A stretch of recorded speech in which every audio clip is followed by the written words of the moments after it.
Good morning, everyone. In last video lecture, we have discussed about the persistence of vision and then power of accommodation. Power of accommodation मतलब आपकी आंखों की देखने की क्षमता कितनी होती है। जो हमने देखा था कि near point for an adult and healthy eye, उसके लिए वो होता है 25 centimetre. Where is far point की अगर बात करें तो वो होता है इन्फिनिटी, मतलब कि दूर का देखने के लिए हमारी आंखों के ऊपर कोई प्रेशर नहीं बनता है। We can see the distinct object clearly without any type of contraction of the ciliary muscles.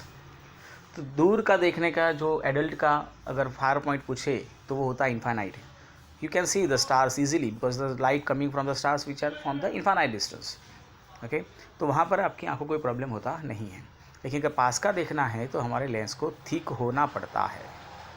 इसके लिए सिलियरी मसल को कॉन्ट्रैक्ट होना पड़ता है और वो 25 सेंटीमीटर का है। मतलब 25 सेंटीमीटर से दूर अगर आप देखेंगे तो आपकी आंखों के ऊपर कोई ज़्यादा प्रेशर नहीं आएगा। लेकिन अगर आप जो हैं वो 25 सेंटीमीटर से पास रख कर देखेंगे, जैसे आप बुक पढ़ रहे हो या मोबाइल देख रहे हो, और अगर वो आपको बहुत पास में रखा हुआ है तो वो आपकी आंखों को प्रॉब्लम कर सकता है। सो किस तरह की हमारी आंखों में डिफेक्ट्स हो सकती हैं वो और उसके रेमेडीज़ देख लें।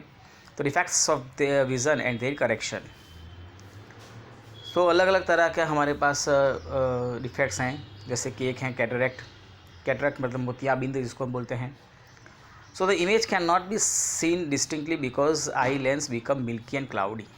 आई लेंस के ऊपर एक ऑपेक लेयर बन जाता है, क्लाउडी वाइट कलर का, जिसकी वजह से लाइट अंदर एंटर होती नहीं है और ऑब्जेक्ट जो हैं वो आपको क्लियर दिखाई नहीं देते हैं।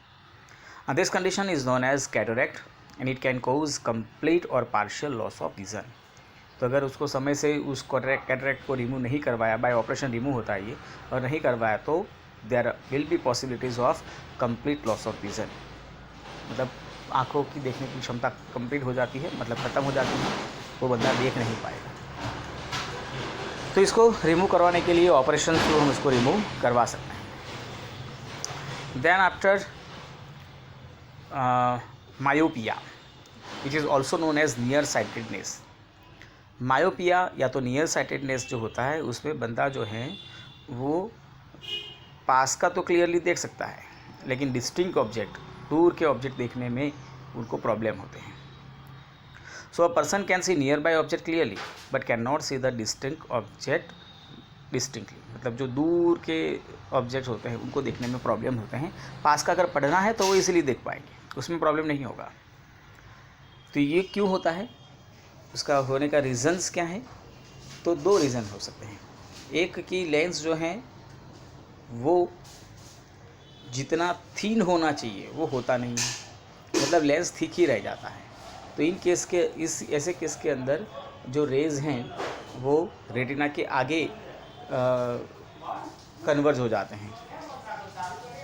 या तो दूसरा जो है excessive curvature of the eyeball. मतलब कि अगर आईबॉल ज़्यादा बड़ा है तो क्या होगा, रेटिना दूर चला जाएगा, और रेटिना दूर चला जाएगा तो भी ये पॉसिबिलिटीज़ हो सकती है कि image will be formed in front of the retina. तो यहाँ पर ये दो ऑप्शंस हो सकते हैं नियर साइटेडनेस के या मायोपिया के, मतलब कि दूर का दिखने में जो प्रॉब्लम्स है। तो लेंस ठीक रहेगा या तो फिर आईबॉल बड़ा रहेगा, उसका डायमीटर ज़्यादा हो जाएगा। तो यहाँ पर होगा क्या कि जब दूर से आने वाले जो रेज होते हैं they are coming from the infinite distance may be, तो they are parallel to each other. Parallel rays जो है वो लेंस में से होकर पास होकर रेटिना के ऊपर कन्वर्ज होने चाहिए थे, लेकिन ऐसा हुआ नहीं, क्योंकि लेंस की थिकनेस ज़्यादा होने की वजह से, उसकी फोकल लेंथ कम होने की वजह से वो रेटिना के फ्रंट में आगे ही कन्वर्ज हो जाते हैं। So the person suffering from the myopia can not see the distinct object.